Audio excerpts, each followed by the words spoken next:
اور اسی نے خلقت کے لیے زمین بچھائی، اس میں میوے اور کھجور کے درخت ہیں جن کے خوشوں پر غلاف ہوتی ہیں، اور اناج جس کے ساتھ بھس ہوتا ہے، اور خوشبودار پھول۔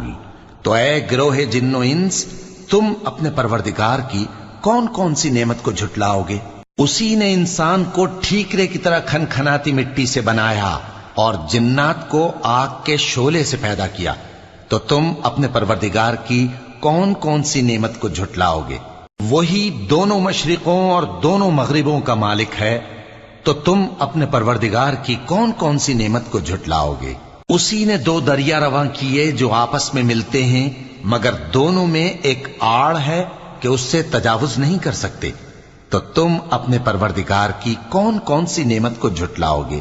ان دونوں دریاؤں سے موتی اور مونگے نکلتے ہیں، تو تم اپنے پروردگار کی کون کون سی نعمت